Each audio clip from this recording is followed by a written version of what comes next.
હરિ ઓમ ધર્માનુરાગી સજ્જન એવં માતૃશક્તિ. આજનો વિષય પણ છે વ્યસન મુક્તિ. અને વ્યસન મુક્તિની અંદર આ જે પ્રસંગ છે અકબરનો. અકબર કોણ હતો? એ બાબરનો પૌત્ર હતો અને હુમાયુનો પુત્ર. જો કે બાબરે પ્રતિજ્ઞા કરી હતી, જ્યારે રાણા સાંગા સાથે યુદ્ધ થયું ત્યારે બાબર પાસેની સેના બહુ જ ઓછી હતી અને રાજપૂત સેના ઘણી વિશાળ હતી.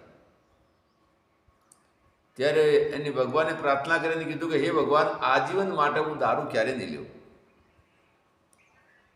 અને અમલ પણ યુદ્ધના સમય સિવાય ક્યારે નહીં લેવું. પરંતુ બાબરની પાસે જે તોપો હતી એ તોપો રાજપૂતોની તોપો કરતાં ઘણી મોટી હતી અને લાંબી માર કરવાવાળી હતી, જેથી કરીને એનો વિજય થયો.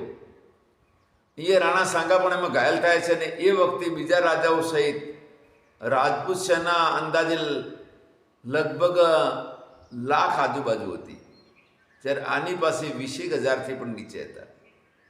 છતાં પણ બાબરનો વિજય થાય છે. બાબરના વિજયની પાછળ એ છે કે પ્રથમ એને વ્યસન મુક્તિ માટેનો સંકલ્પ કર્યો હતો કે હવે વ્યસન દ્વારા વ્યસન ક્યારે જીવનભર નહીં કરવું. તો અહીંયા પ્રથમ એ છે કે એના પછી શું. આપણા એ વખતમાં ક્ષત્રિયોની વિશેષતા સંપૂર્ણ વિશ્વભરની અંદર એક છે કુલીનતા. કે કુલીનતાના માટે રાજમાતાઓએ નાની બાળકીઓ જે બોલવા પણ શીખી નથી એમને પણ અગ્નિને હવાલે કરી અને જોહાર કર્યા, વળી યુદ્ધમાં પીછેહટ ન કરી. અને શૌર્યના વિષયની અંદર પણ ક્ષત્રિયોમાં પહેલાં હતું, આજે છે અને ભવિષ્યમાં રહેવાનું. છતાં પણ પરાજયનું જો મૂળ કારણ મળતું હોય તો અહીંયા પ્રધાન કારણ આપણને વ્યસન મળે છે. એ પછી બાબરના પુત્ર હુમાયુ ખૂબ બીમાર હતો અને હુમાયુના વાત્સલ્ય ભાવથી બાબરે પોતાનું જીવન સમર્પણ કરીને હુમાયુને જીવિત કર્યો. જીવિત એટલે મરેલો જીવિત ન થાય, પણ એને નવું જીવન પ્રદાન કર્યું. તો બાબરે પોતાનું જીવન સમાપ્ત કરી દીધું. હવે હુમાયુને પણ સત્તા મળતા ધીરે ધીરે એને પણ આજુબાજુના લોકોથી સંસ્કાર મળ્યા કે આપણે તો શહેનશાહ કહેવાઈએ એટલે આનંદ તો કરવો પડે.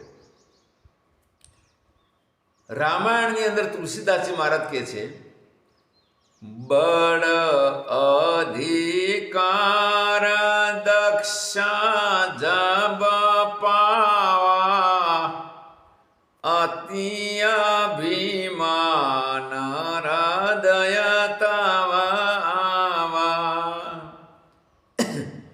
નહીં આશા કોઈ જલમા જગમાહી પ્રભુતા પાહે જાહે મધનાહી. બળ અધિકાર દક્ષ જબ પાવા. દક્ષ પ્રજાપતિએ જ્યારે મોટો અધિકાર પ્રાપ્ત કર્યો ત્યારે એમને અતિ અહંકાર આવ્યો અને એ કહાની આપણે લાંબી છે એટલે એને હુમાયુને પણ સત્તાનો અહમ થયો અને પાછા બાબરના સંકલ્પ હતો એ તૂટી અને પ્રથમ ઔષધિ રૂપે અને પછી વ્યસન રૂપે એનાથી હુમાયુનું પતન થાય છે અને બાબરનું મેળવેલું રાજ્ય ગુમાવી હુમાયુ ભારતથી વિદાય થાય છે.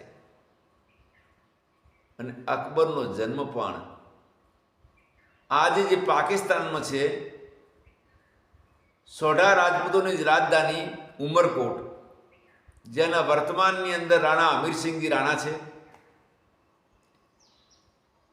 ત્યાં આગળ થયો હતો. હવે આજે આપણે વિચાર કરીએ કે વ્યસનથી વર્તમાનની અંદર વ્યસન મુક્તિથી કેટલો લાભ અને વ્યસનથી કેટલું નુકસાન, આની તુલના આપણે પ્રાચીન ઇતિહાસ સાથે વર્તમાનમાં કરીએ તો વિજાપુર તાલુકાના લેવા પટેલોમાં 75% લોકો વિદેશ ગયા છે. અને વિદેશના જ્યારે સ્ટુડન્ટ વિઝા એટલે ભણવા માટેના વિઝા સાધારણ વ્યક્તિ પ્રાપ્ત કરી શકે નહીં. આજે એન્જિનિયરિંગની અંદર જુઓ, મેડિકલમાં મોટી મોટી સારામાં સારી બુદ્ધિમાનવાળી લાઈનોની અંદર જુઓ તો પટેલોની સંખ્યા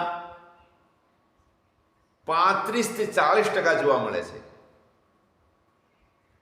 અને ઉદ્યોગ ધંધામાં પણ ખૂબ જ વિકસ્યા છે. હા, જોકે વાણિયા એમના કરતાં સંખ્યામાં ઓછા છે, છતાં પણ સમૃદ્ધિમાં એ વધારે છે. કારણ કે વાણિયાઓને સંસ્કાર અને ધન, વારસાની અંદર ધન અને સંસ્કાર હજારો વર્ષથી મળે છે. જ્યારથી જૈન ધર્મની સ્થાપના થઈ ત્યારથી સંસ્કારો જૈન સંતો દ્વારા લગાતાર મળ્યા રહ્યા. જ્યારે પટેલોને સંસ્કાર છેલ્લા વ્યસન મુક્તિ વિશે અને સંયમ વિશેના સંસ્કાર સહજાનંદ સ્વામી આવ્યા પછી સ્વામિનારાયણ સંપ્રદાય પછી મળ્યા. અને એ પછી બધા સંપ્રદાયો વ્યસન મુક્તિ માટે મતભેદ છે, મતભેદ સાથે અનુકરણ કર્યું. એ કરતાં પટેલ સમાજની અંદર ક્યારે પણ કોઈ અમલના બંધારણ એમને મળ્યા નથી. દારૂ પણ કદાચ કોઈ પીતા હોય પહેલેથી તો બહુ જ, એ પણ ખાનગીમાં. અને એ પટેલો અહીંથી ભણવા માટે વિદેશમાં ગયા તો વિદેશમાં જતાં ત્યાં આગળ બધા જ જે ત્યાંની ભોજનાલય હતી માંસાહારી હતી. શાકાહારી અને માંસાહારી બંને આઈટમ બનતી ત્યારે શરૂઆતમાં એમને એ ભોજનાલયમાં ભોજન કરવું પડ્યું. અને એમાં શાકાહારી આઈટમ લેવાની, માંસાહારી ન લેવાની. પછી જાતે ભોજન બનાવવા માંડ્યા. જાતે ભોજન બનાવી અને સારી ડિગ્રીઓ એમને પ્રાપ્ત કરી. વહાલા વડીલો, મારી વિનંતી છે કે અમલ કસુંબા કરવાવાળાએ પોતાના જીવનમાં શું કર્યું? કોઈ સારી ડિગ્રી લીધી, સારા ધંધામાં આવ્યો,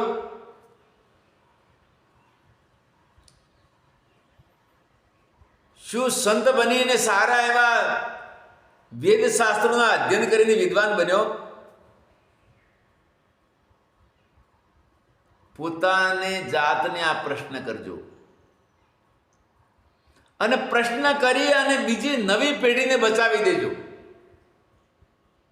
નવી પેઢીને આના માટે ક્યારે પ્રેરિત કરતા નહીં. હું બધા તમામ ડેટા દ્રષ્ટાંતો સાથે તમને આ પ્રતિપાદન કરું છું કે જેને તમે શ્રેષ્ઠ વસ્તુ માનો છો એમાં કેટલું નુકસાન છે.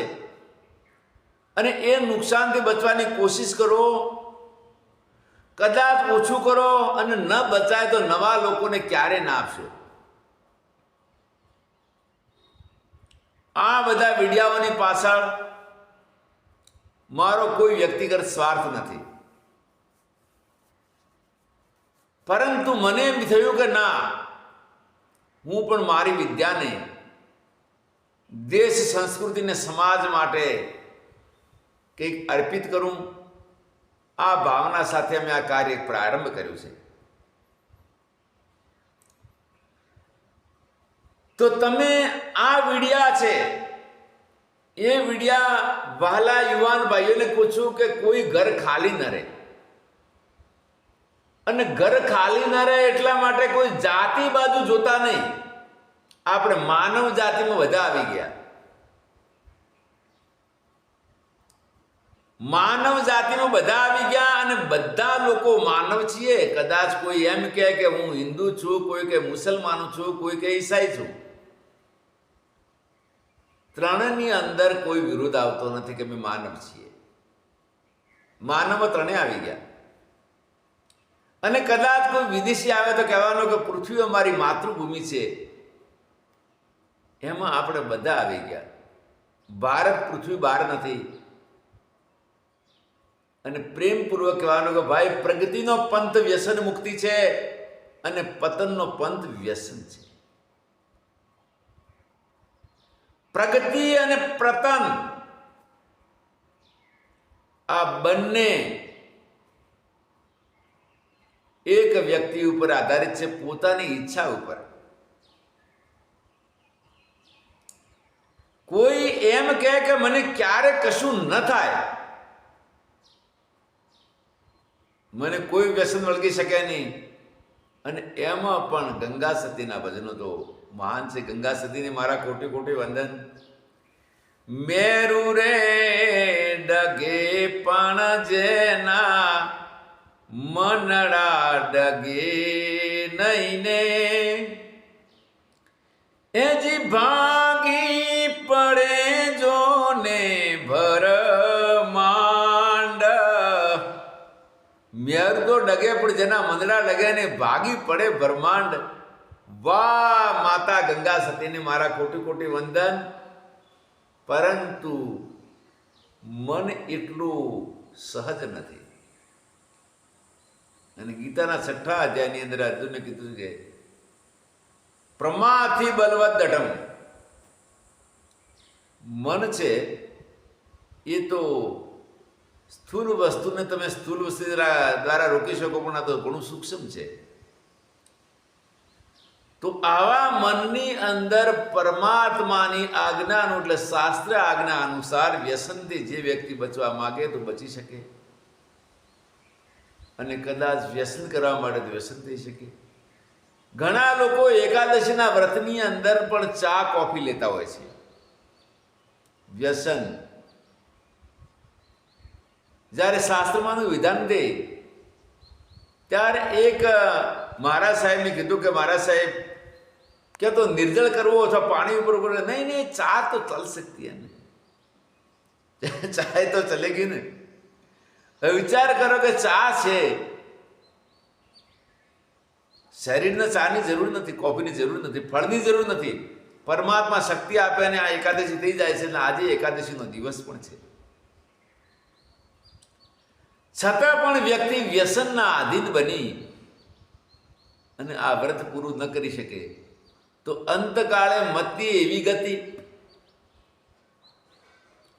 ફરી પણ આ પીવા માટે નવો જન્મ લેવો પડે ને.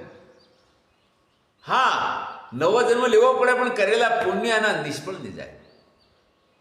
સારો જન્મ થશે અને એ જન્મની અંદર પણ અને ખાનપાન આદિ પદાર્થો સારી માત્રામાં મળી રહેશે. હવે આ વ્યસનથી પતન અને વ્યસન મુક્તિની પ્રગતિમાં એ લોકો સારી સ્થિતિ પ્રાપ્ત થયા. પણ અહીંયા એમ થાય કે ભાઈ, ક્ષત્રિયોમાં શૌર્ય હોય એ જન્મથી છે, આગળ બુદ્ધિવાણિયામાં બુદ્ધિ જન્મથી છે. ત્યારે ગયા વર્ષે એસએસસી બોર્ડની પરીક્ષાની અંદર 99% લાવનાર 10મા ધોરણનો વિદ્યાર્થી વાણિયો નહોતો, એ પણ ચૌધરી હતો. અને આજથી 55 વર્ષ પહેલા, 60 વર્ષ પહેલાની કહેવત હતી કે દાંતેડાને મેણ નહીં અને કળબીને જ્ઞાન નહીં. હતું પણ એવું, કારણ કે એ વખતે ઓજણા પટેલ અને ચૌધરી, આ પર્યાય શબ્દ છે, એટલા બધા નશામાં વ્યસ્ત હતા કે પોતે દેવામાંથી બહાર નીકળી શક્યા નહીં. અને બારોટ આવે એટલે તો પશુ કહે છે કે આ તો આનાથી બુદ્ધિ આવે, જ્ઞાન આવે, સદગુણો આવે, અને આ અમલ દ્વારા આપણને પરલોકની અંદર ખૂબ સારું સુખ મળે. બારોટોએ કદાચ એમને કાશીમાં 5-7 વર્ષ ભણીને પછી આ વાત કરી હોય તો બરાબર હતી. આ તો હાલું એની અંદર એ વખતમાં એવી કહેવત હતી કે દાંતેડાને મેણ હોતું નથી અને કણબીને જ્ઞાન હોતું નથી. એ જ કણબીનું છોકરું 99% લાવ્યું, પ્રથમ આવ્યું બનાસકાંઠામાં. પ્રજાપતિની દીકરીએ 94% લાયા. પટેલો પણ હતા, જોકે એમાં વાણિયા પણ હતા, પણ સર્વત્ર બધા વાણિયા નહોતા. ભગવાને પૂર્વજન્મના કર્મો અનુસાર એને જન્મ આપ્યો છે, અને જન્મ આપ્યા પછી નિમિત્ત દ્વારા અને પ્રગતિ ને પતન બંને છે. આ વ્યક્તિના હાથમાં છે. એટલે વ્યસન મુક્તિ વિશે